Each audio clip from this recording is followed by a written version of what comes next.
Everybody. So, first time actually going live, but I thought this message was so important that I wanted to actually share this with you ASAP as you guys are going out, looking at homes, preparing your offer with your realtor, and trying to go and win that bidding war. I feel like this is the most critical thing that you got to do as you are looking for homes. Okay, and the main thing is you got to stay connected with your lender.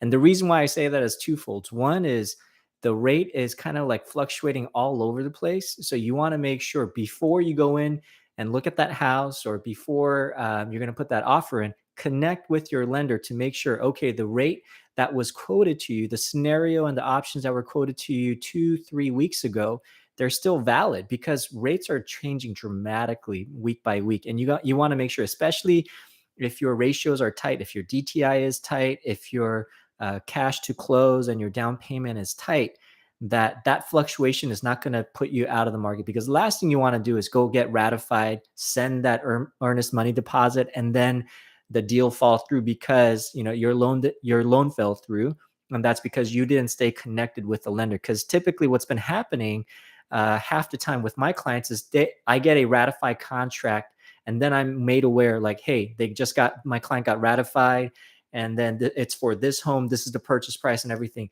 There's no real partnership and collaboration between the realtor and the client and myself half the time. And so the other half is great because we're all in sync. The realtor is calling me saying, hey, we're going to look at this home. Oh, we're going to go put an offer for this. Does the number still work? Or the client actually reaches out and says that, which is great. But then the other half, it's MIA. And it's, if you think about it, if the entire deal sits on the shoulders of the lender, who's the person that you should be communicating with constantly? It's the lender. Just because you got pre-approved 3, 4 weeks ago does not mean that you're still pre-approved today, because of the fact that there's so much market fluctuations. That's number one. And then the second most important thing, which is still in regards to staying connected with your lender, is you got to get financial, like home financing advice from your lender. Now, I know that certain realtors, they've been in it for 10, 20, 30 years, and they know enough.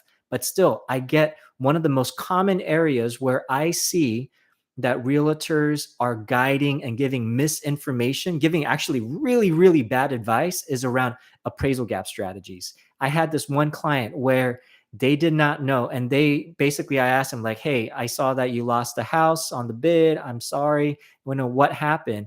And they said, oh, it's because we didn't waive the appraisal contingency. And so I asked, and I said, well, is this how the conversation with you and the realtor went? You said, hey, should I waive the appraisal contingency? And then the realtor probably said, well, if you do, you're going to have to come up with the difference, right? A lot of us heard that. You got to come up with the difference. And so the difference was like $30,000. And so what did the client say? I don't want to pay an extra $30,000 when I'm already paying, over asking price. It's like, no, I'm not going to waive the appraisal contingency. And you know what happened? They lost the bid. Well, when I ran the numbers from an overall cash to close perspective, meaning how much money they have to come out of pocket to close on that deal, which is the combination of the down payment, the gap, plus the closing costs, it was identical. It was identical to if it came in at purchase price, if the appraisal came in at purchase price versus if the appraisal came in $30,000 short. Now, what was the main difference? Well, the main difference for them was their PMI went up by how much? $60 a month. So I asked them, I was like, was it worth, not wanting to pay $60 a month to lose that home? And they said, absolutely not. If that was the case, if I knew about that, then I would have waived the appraisal contingency. Well, and this is a good lesson. Now they know. They're asking and they're texting me constantly saying, hey, I'm going to look at this house. Can the scenario work with the current market situation with the rate and my appraisal gap strategy? Yes, or yes, no, or no, right?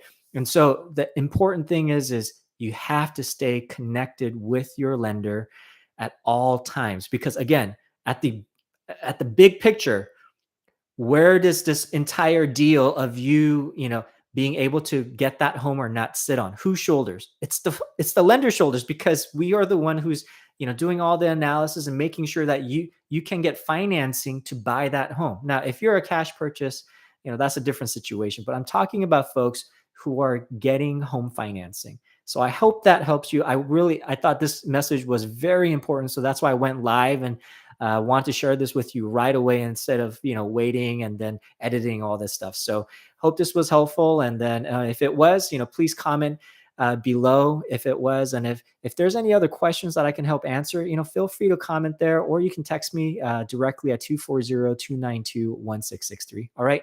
Enjoy the spring season as it's warming up, and I'll talk to you soon. Bye.